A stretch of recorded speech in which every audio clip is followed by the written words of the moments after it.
This is the Anything But Banker to Broker podcast. We're going to be talking to some of the industry's best and brightest about the unique pathways they took before stepping into broking and how it set them up for success. Thanks for listening.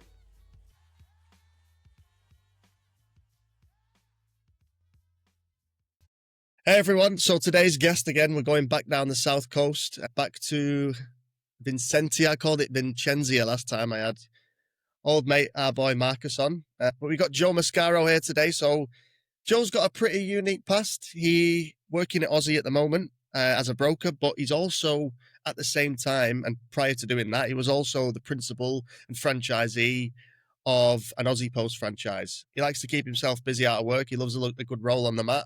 I think he's a purple belt. Is that right? In Jiu-Jitsu, yeah. BJ? Yeah, for the moment, the end of the month, it's going to be brown, they tell me. Nice. Mate, I've been always wanting to get into that. I think I've done a bit of Muay Thai in the past, and I do like the idea of BJJ. I sat and listened to, I think it was Henna Gracie or one of the Gracie family, and he proper sold it. And he was like, it's so good because if you're firing on the mat, you're firing in your personal life and you're firing in work. So is that fair to say? Does it keep you busy like that? Sort of. From the way I see it is, when you've got some other fat 40-year-old trying to choke you, you forget about everything else going on in life. Even if it's just, 5 minutes at a time, you disconnect from everything else that's bothering you in the world. Nothing else matters. It's just, right, you're not going to choke me, mate. I'm going to not get choked by you. Yeah. No, I'm going to choke you. I'm just going to not get choked by you. Yeah, no, I'm just going to not be choked. That's where I live. I play in the, you can't get me. Yeah. I'm not athletic enough to do things. Did you have an Aussie gi made as well? Am I right in thinking that? Or have No, I created I've got the Oztag jerseys and the baseball shirts and stuff. Well, we're going to go back to the start. So a question I ask everyone is, can you talk to me about growing up? What did your parents do? I guess, what did you see around the house when you were growing up that's really made you the person you are today? My parents were both in retail. They had a general store. My entire life has been in customer service and retail. So for as long as I can remember, an entire town has known who I am. I'd always be running around behind the counter, just generally causing mischief because they worked 7 days a week for, 45 years. That's all I knew. There wasn't too much else. They always found the time so I could get anything done that I wanted to, but ultimately it was always that the shop was basically home. Yeah. So would you say it's running like an IGA or something like that, a small business that everyone in the, all the locals come into when they're running past and grabbing stuff? Yeah, when they're not going to a Coles much. or a Woolies for the big shops, basically. They just go in there and grab whatever they need. Yeah, that's basically it. I mean, they're a dying thing now, but, back then, the 80s and 90s, they were the corner store. Shit, I don't want to go to Woolies. It's too far. We'll just duck down the road. Back when things were 1 and 2 cents. Mm-hmm. Yeah, because you end up still getting the same shit from Woolies anyway. You just get it marked up a little bit, but that's the price of convenience, right? Well, yes, and exactly. Seeing somebody and supporting a family business, right? Like, yeah, and before Woolies asserted their Woolies and Coles asserted their dominance over everybody, they were everywhere, and it was a family business, a meeting place of sorts. You'd go down there, you'd have a chat, this kind of stuff. The things that don't generally happen outside of industries like ours very often. Was there ever any trouble in there? No, I don't think so. It's too small of a town. I remember what a couple of blow-ins, all the English blow-ins. Probably hooligans. I remember a couple of break-ins. Fair, mate. And that was the family business that was going for the whole of your life until they sold it up. Is that fair to say? Well, they closed it down somewhat recently, a year or so ago, to retire, because obviously it's not being a dying business. It's not something that you can on-sell. So they shut it down and retired. It's fair, mate. It's totally fair. So you worked there all the way through school, I can imagine. When you turned 18, what did you do then? Did you carry on working there? No, don't be silly. Couldn't get out of there fast enough. When I turned 18, I thought being a security guard was a good idea. And, back when I was 18, it probably was. You did, being the new kid on the block, the young guy, I always ended up with the really cruisy spots. I'd started to do concert security and events and stuff in Sydney. So I'd drive from here to Sydney, work for the weekend, and then come home on the Sunday after shift. But because I was, the little white kid, I basically got carried and paid to do effectively nothing. But that was 20 years ago. You get away with things like that. And there was no BJJ skills at that time, so you were literally like... Oh, yeah, exactly. This was... I don't think BJJ had hit the mainstream when I was in the security. Like, this is, early 2000s, so the UFC hadn't even taken off yet. Yeah, and that's when it was bloody just like when they had no weight classes, and it was like you were literally getting some big guy against a little guy, and it wasn't very regulated, and there was a lot of people doing a lot of stuff that they shouldn't have been doing, which I know is still pretty rife, to be fair, in competitive BJJ. It's very, very rife in that. Yeah, because there's no testing in the big leagues apparently. So you get away with it. So you've pretty much lived in the South Coast your whole time, is that right? Yeah. I did a 6-year stint from 2009. I was in the city. I worked at the casino there. That was interesting times as well, but still predominantly customer service sort of role.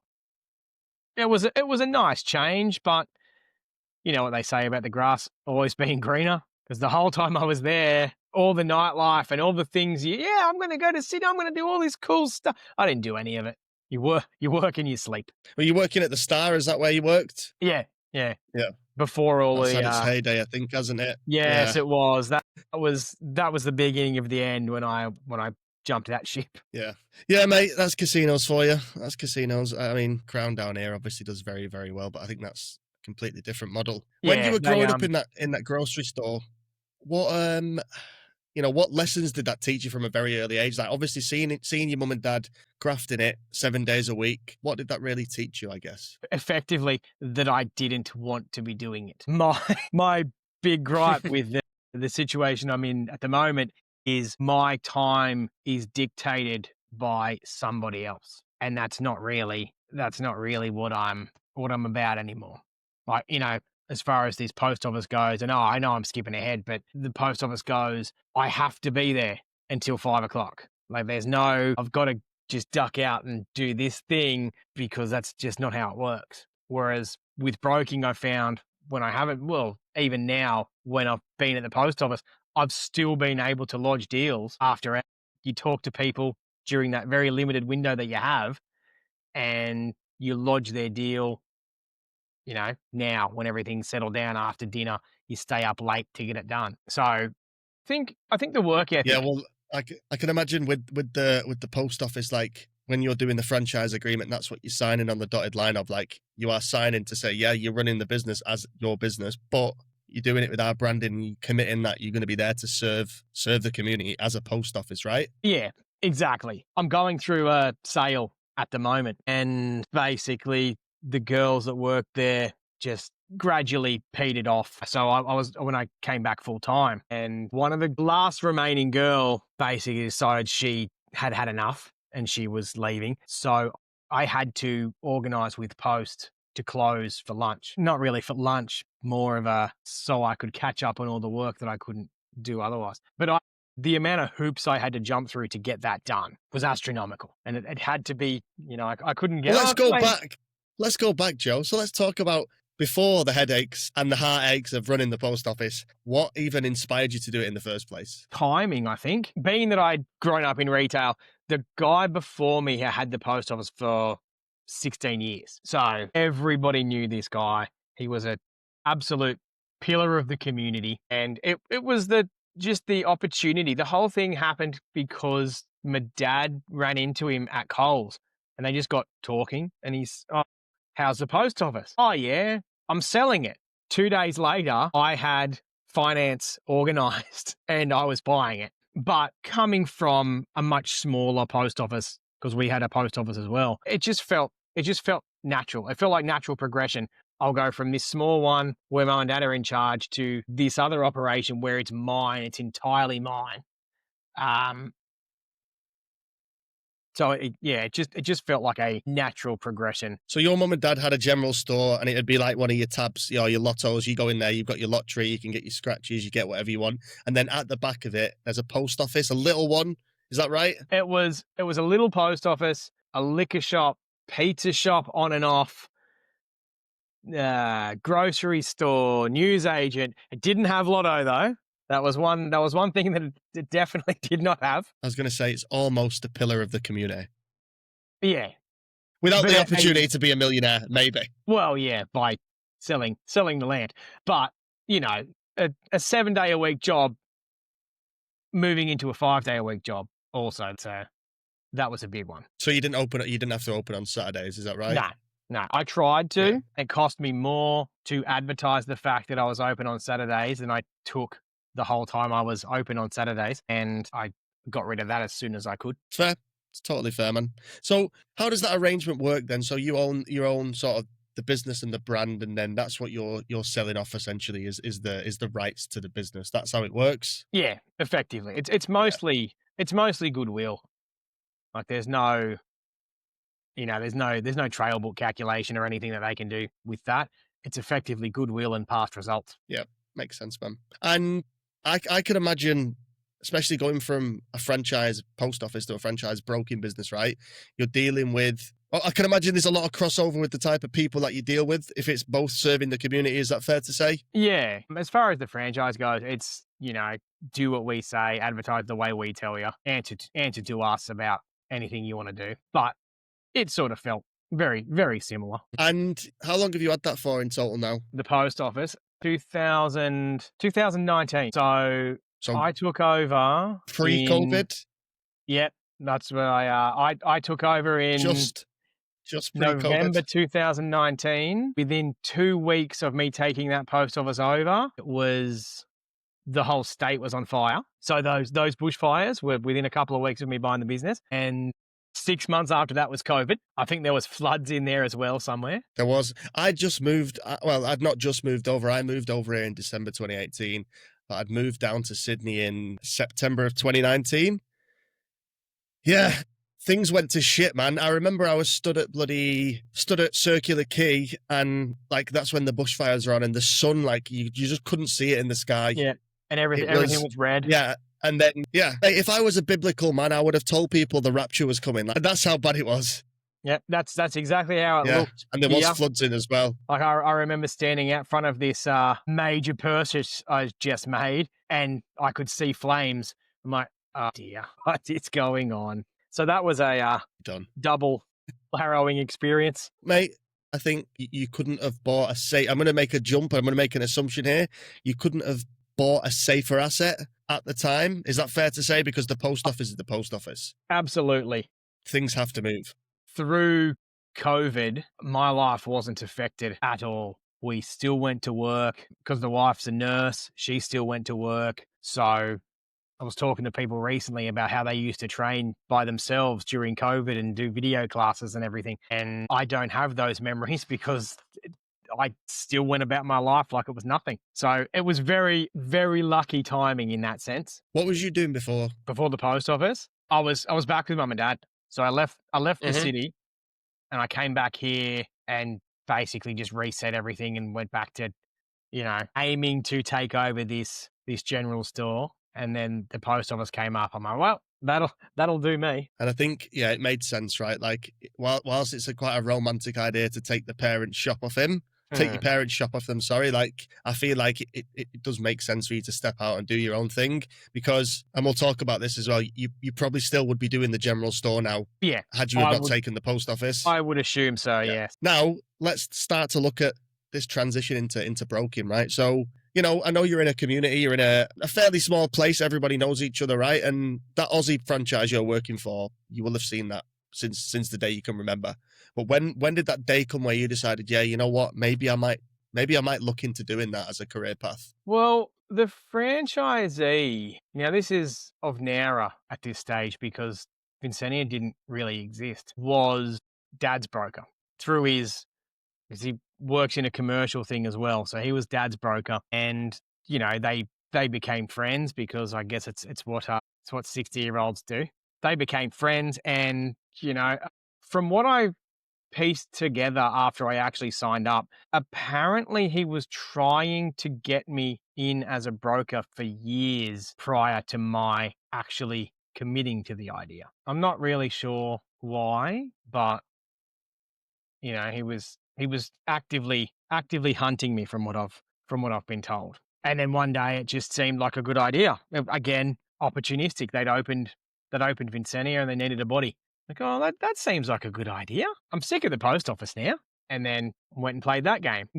I was marketed a little bit about how easy it was going to be and how much money I'd be making. But, being young enough and stupid, you don't read the fine print. Yeah, I don't think you're the only broker that's been dangled that carrot, to be honest, mate. So Yeah. I don't blame you for snapping at it, and I don't blame you for chasing the carrot there, because a lot of us would do the same thing. But yeah, I guess you've come in from day one. You was a commissions broker, right? Yeah. Fully self-employed from day one, from day dot. Yeah. And all that the learning that you've been doing has been whilst you've been on the job. So have you been working under your principal as a mentor, or have you been using sort of the academy that they have at Aussie to do all of that stuff? I've kind of just been piecing things together on my own. There's a bit of a network. Hey, how do you structure this together? Where does this fit? But as far as mentoring and that sort of stuff goes, I had a bit of a dabble with the broker ideas group, but it was more about lead generation than anything else. It's not, not to discredit, because I'm sure there is very complicated things that we do that I'm, sort of fobbing off, but it's not as complicated from the inside as it seems. I sort of found that at least the deals that were coming my way were relatively easy to put together. It was just a matter of finding more of them. So I kind of sought mentorship from the marketing point of view rather than broking, but just a lot of trial and error, I think. Yeah, mate. Look, a lot of conversations I have with people on this podcast and conversations I have with people outside of doing that and in my daily travels, the hardest part of being a broker, a lot of them say, is actually bringing, I think for the most part of brokers, right? And that's why we see these numbers of people that come into the industry and don't work out, is because that actually generating business and building a presence and building that I guess, building a cadence of having leads coming through the door is probably the hardest thing. And that's where a lot of people fall down. Yeah, exactly. Early on, you think it's about learning how to do things, which it is. But if a steady supply of leads isn't there for you early on, for whatever reason, it makes it a hell of a lot tougher. How are you supposed to learn, right? If you're chasing business, you learn by writing the business and doing the job. I get it, 100%. And then that's conversations I have with businesses as well, right? If they're bringing a broker in, they might even be a sound credit mind, someone who's worked as a banker. They need to be giving them leads at the start, at least, to get things working. Otherwise, what's going to happen is they're going to be fighting to try to hunt down and chase every bit of business they can get. And they don't have the time to learn and spend time dealing with the other banks, the other lenders' policies. And they essentially just end up writing all of the deals with their previous bank because they know what they're doing, right? Yeah. Obviously, you didn't have that issue because, as far as I'm aware, the post office won't lend money to somebody, so you're not writing loans with them. Give them a chance. They seem to have their fingers in everything at the moment. Mate, you seem to be doing really well. And, obviously we've spoken off camera about stuff that you have worked on. With you working for a brand and working again in a small community, do you find that a lot of the business you're getting is within that community or local to local? Yeah, I have found that a lot of the business that's coming through the door is coming specifically either for me or as a direct result of something that I've done. Now, not to say that I'm, Gary Vee of this community or the Alex Hormozi, but, being actively out there on the socials doing stuff is, it hits harder in a smaller community because no one else is there. Mate, you're a likable guy, right? And why wouldn't you be? Your name's Joe. That's already a good start at the end of the day, right? Like, everyone sees a Joe and they're like, oh, you know what? I'll give Joe a go because Joe's usually all right. Well, yeah, exactly. But you are, mate. Yeah. It's got to be something. Got to be something, yeah. And mate, I'd love to talk about what your, I guess, how you see yourself growing as a broker. Like, what does that look like for you? Is there specific scenarios, types of lending that you're not familiar with at the moment that you really want to branch out and learn? Like, I guess, where do you see yourself going? I I haven't really thought about it in terms of, branching out, to be honest. It's more, like I said, concentrating on marketing sort of stuff. There's some niches that I really sort of click with that, hit home. But outside of that, commercial, everybody normally talks, oh, commercial, I want to get it, I want to finance that building. I couldn't care less. I don't want to finance a giant skyrise. So the stuff that has the bigger impact, like getting someone, and obviously first homes is a bit of a cliche and everyone will tell you the same thing. But when you get the crier, that's when you're going in the right direction. And the bigger and the more they sound like me, the more impact hearing them hold back tears sort of has. And that's the direction that I like to move into or continue to go down. So it's impactful broking, really, like knowing that you are giving someone the keys literally to maybe changing their life a little bit or putting them on a pathway where they're like, right, everything. Yeah, exactly. I mean, that trust is a massive, massive thing. When I was getting this fresh new haircut today, I was thinking about, speaking to you tonight, and the amount of trust that I put into this barber is also huge. It's very much like the trust that you need to put in with your broker, because, he could do whatever he wants. And then all of a sudden I look up and it's all gone. So the amount of trust that you put in with your barber, you've got to have the same sort of rapport with your broker. Otherwise it just doesn't work. I agree. I had a haircut today as well, if you can't tell. This barber's a guy that I've been to before, only once, and I found him. I stumbled across him, but I give him a go. I thought, you know what, I need a haircut. You look like a good business. You're in the city. You can't be a shit haircut. You might be all right. And I sat down, and the first thing he did was he asked me what I wanted to do, and then he told me what he thought I should do. That for me is massive, right? Like, for me, I think you should be striving to be a trusted advisor. You're not a service provider. Like, okay, what do you want to do? Okay, are you open to some recommendations and a consultation on what I really think you should do, right? Like, someone walks in and they're like, I want to buy a post office. And you're like, that's great. Let's talk about why you're looking to do it. And their answer is, I want to do it because I want to be able to work on my own schedule and I want to be able to close on Friday at 3:00. And you're like, yeah, you don't want to own a post office. Maybe you should try becoming a mortgage broker. Exactly. And, coincidentally, I had a conversation with someone exactly that. She's like, we want to get into an investment property. I'm like, all right, cool. She's like, but I also want to buy a new owner occupier in a year further towards, civilization. So obviously higher price. I'm like, all right, let's have a look. So I crunched her numbers with her. I'm like, look, you can buy this investment property right now. We can do it. But in a year, when you try and move further north, you might be severely limited with what you can do because we've maxed your capacity on this investor. She's like, oh, okay. Don't hear back from her for a couple of days, and she emails me today. Hey, thanks for that. We're going to leave it alone for the moment. After we move, then we'll talk about it again. Right. That's what you want. That's the reason that you stay up late at night working on these deals, the impact that you have in people's lives, the positive impact you have in people's lives. We try not to bank bash, right? I try not to bank bash. However, I like to every now and again. If they'd have walked into a bank off the street and they could service with that bank, do you think that banker would be, well, do you know what? I'm not going to bash all of them because some of them would be like, I don't think you should do this, right? But generally speaking, a bank would just be like, yes, you can do this. But whereas like, yeah, you can do this, but it's not a fucking good idea. It's not a smart written, here's the why it's not a good idea. Exactly. And, it's that sort of trust that people put in you that, builds the community. Now, she might go and tell someone, and that's you just need someone to tell one person, probably ideally their hairdresser, and it all builds from there. Yeah.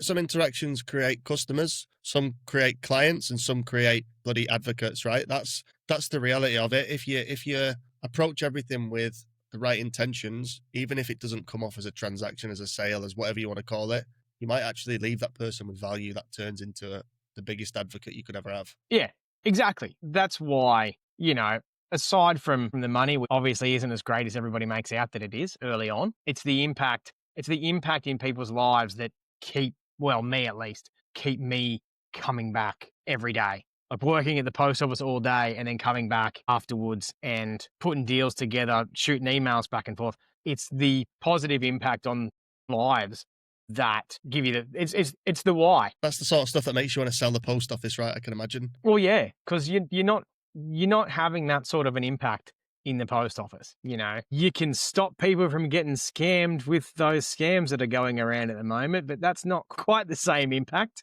They forget about you as soon as they walk out the door. Or alternatively, you could just sell the gift card and not say anything.